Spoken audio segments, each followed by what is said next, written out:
This picture of the brain shows the left hemisphere and the right hemisphere. The right hemisphere governs creativity, imagination, and dreams. Symbolically, this is represented by Joseph with his coat of many colors.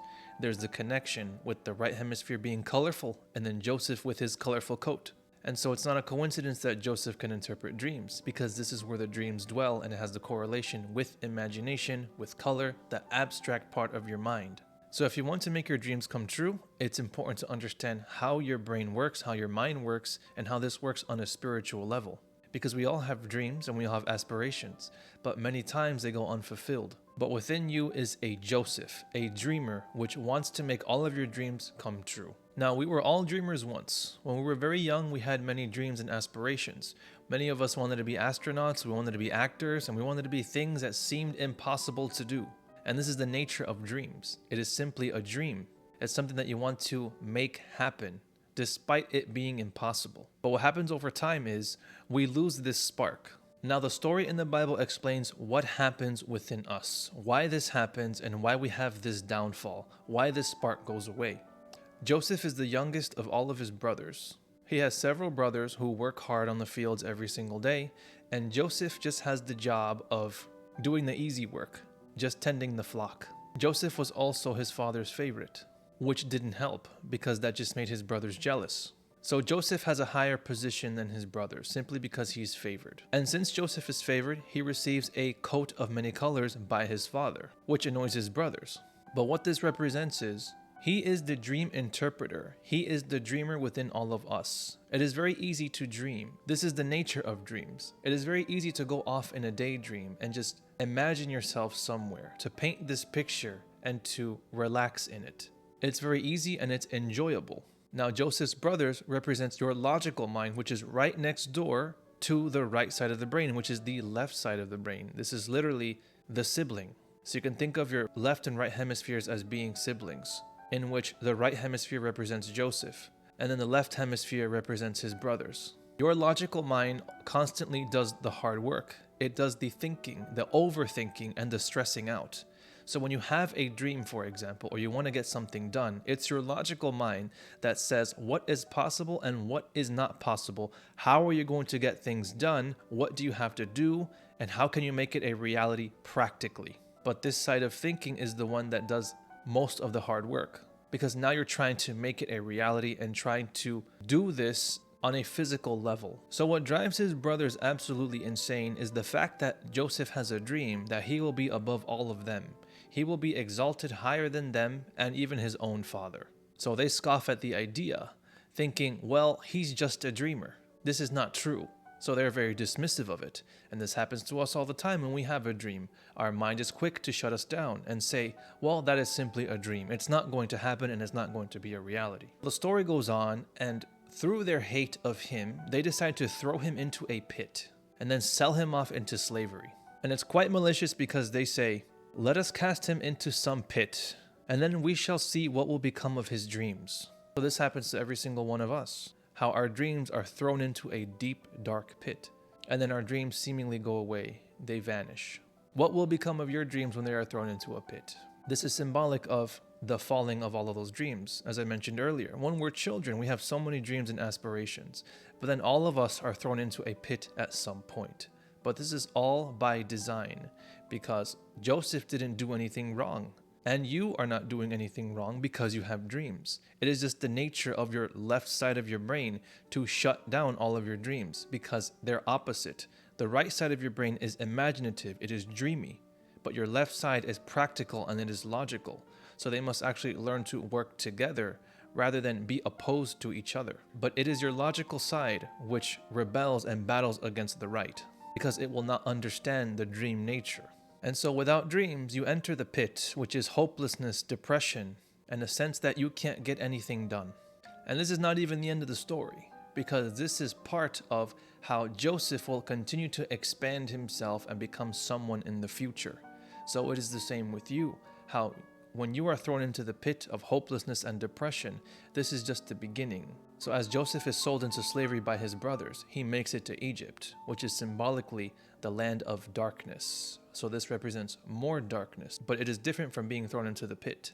This is darkness as in meditation, which is introspection, because this is where Joseph makes a name for himself. And so all of the negative things that you have experienced is you entering into Egypt.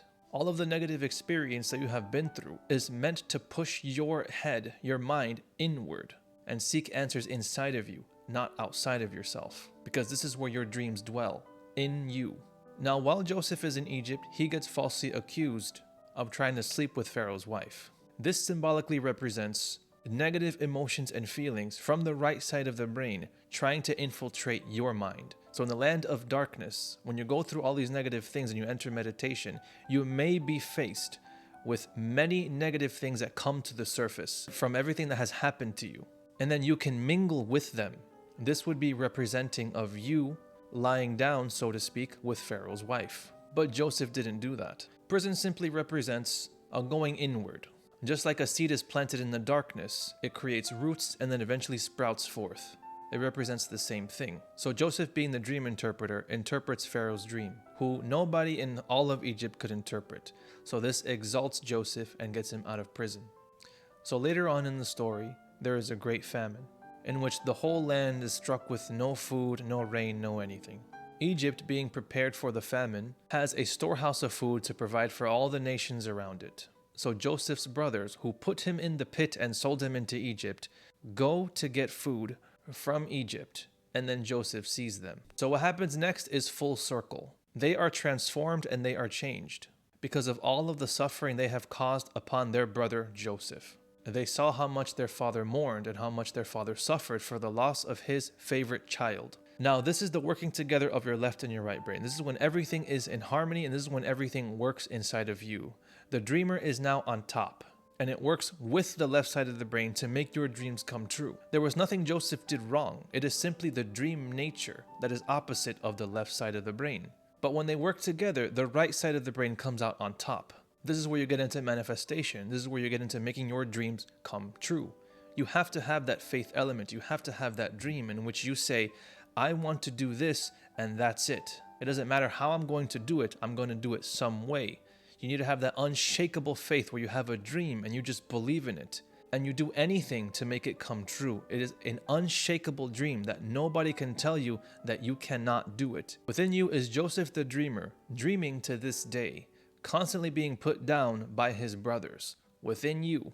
Now, breaking the ultimate dream is breaking the illusion of this 3D reality that you are in, because what you are simply in is an uninterrupted dream. This is why when somebody is into spirituality and things of this nature, we call them woke, because they are awake from this dream, this illusion, the 3D reality.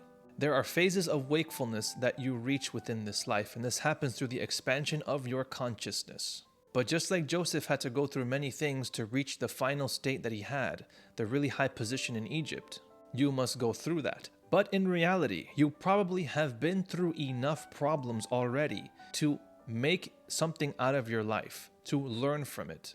It is not something negative and bad necessarily. It is something that must springboard you forward and shoot you to a higher state of consciousness rather than keep you stuck and helpless. But what you must do is learn and gain that introspection. Go within yourself and understand and learn from it. You must break away from this dream in order to live the dream within your own mind, the dream of your choosing, and have a controlled dream. Your dreams must override the physical dream.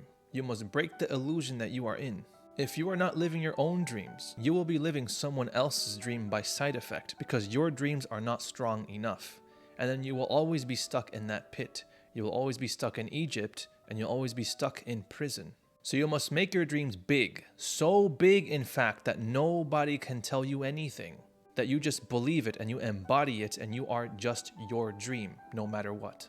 And it all goes back to Joseph and his coat of many colors, which is the right hemisphere of your brain, the imaginative side, the creative side, the abstract side, which can help give birth to the reality that you want now. The right side of your brain doesn't understand time. The right side of your brain doesn't understand whether something is real or fake, reality or a dream. It just understands the state that you are in.